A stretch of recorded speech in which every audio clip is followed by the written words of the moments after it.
മോശം അവസ്ഥയെ മികച്ചതാക്കി മാറ്റിയെടുക്കുക. ഏതൊരു സങ്കടത്തിലും നഷ്ടത്തിലും അടുത്ത തവണ നിങ്ങൾക്ക് അതിനെ മറികടക്കാനുള്ള ഒരു പാഠം ലഭിക്കും. തളരാത്ത പ്രത്യാശയ്ക്ക് മുന്നിൽ തകരാത്ത പ്രതിബന്ധങ്ങളില്ല. പ്രതിസന്ധികളും പരാജയങ്ങളും നമ്മുടെ ആത്മവീര്യത്തെ തകർക്കുമ്പോൾ സ്വപ്നങ്ങൾ സാക്ഷാത്കരിക്കാൻ ഉറച്ച പ്രത്യാശ നമ്മളിൽ ഉണ്ടാകണം. നിങ്ങൾ ഏതെങ്കിലും ഒരു കാര്യത്തിൽ ഉറച്ചു നിൽക്കുകയാണെങ്കിൽ ഒരു വൃക്ഷത്തെ പോലെ ഒറ്റയ്ക്ക് നിൽക്കുക. നിലത്തു വീണാൽ വീണ്ടും പോരാടാൻ മുളച്ചു വരുന്ന ഒരു വിത്ത് പോലെയാകുക. പകയുള്ളവൻ അപവാദങ്ങൾ സൃഷ്ടിക്കും, വിഡ്ഢികൾ അത് പ്രചരിപ്പിക്കും, മൂഢന്മാർ അത് വിശ്വസിക്കും. നിങ്ങളുടെ ജീവിതം വളരെ ചെറുതാണ്. ശരിയായ രീതിയിൽ സ്നേഹിക്കുന്നവരെ സ്നേഹിക്കുക, അല്ലാത്തവരെ മറക്കുക. സംഭവിച്ചതിനെല്ലാത്തിനും ഒരു കാരണമുണ്ടാകും. എന്തിനെയാണോ നമ്മൾ ഭയക്കുന്നത് അതിനെതിരെ തന്നെ നമ്മൾ പ്രവർത്തിച്ചു തുടങ്ങണം. കാരണം ചിന്തയിലൂടെയല്ല, പ്രവൃത്തിയിലൂടെയാണ് ആത്മവിശ്വാസവും ആത്മധൈര്യവും വളർന്നു വരുന്നത്.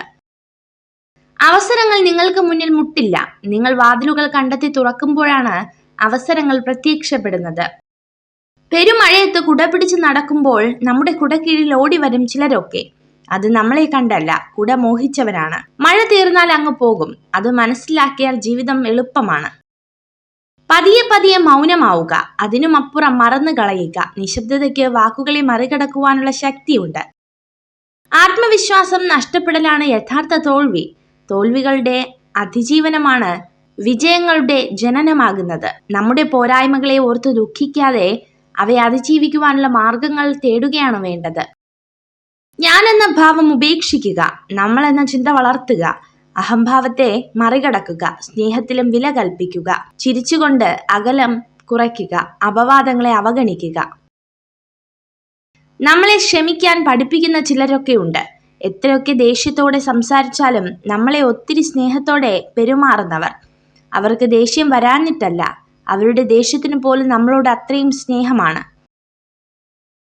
മറ്റുള്ളവരെ പോലെ ആവുക എന്നതല്ല, ഞാൻ എങ്ങനെയാണോ അതിൽ നിന്നും കുറെ കൂടി മെച്ചപ്പെടുക എന്നതാണ് നമ്മുടെ ലക്ഷ്യമാവേണ്ടത്. നിങ്ങൾ ജീവിതത്തിലെ ഒരു ദിവസത്തെയും വെറുക്കരുത്.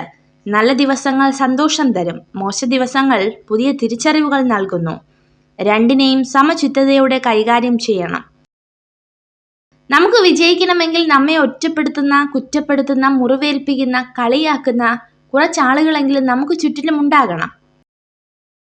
എല്ലായ്പ്പോഴും പുഞ്ചിരിക്കുന്ന സ്ത്രീകൾ പൊതുവെ നിർവികാരകരായിരിക്കും. ജീവിതത്തിലെ ഏത് പ്രതിസന്ധി ഘട്ടത്തിലും സമചിത്തത നിലനിർത്താൻ കഴിയുന്നവന് ജീവിത വിജയം സുനിശ്ചിതമാണ്. നിങ്ങൾ ഈ വീഡിയോ കണ്ടതിന് നന്ദി. ഇതുപോലുള്ള കൂടുതൽ വീഡിയോകൾക്കായി ചാനൽ സബ്സ്ക്രൈബ് ചെയ്യൂ.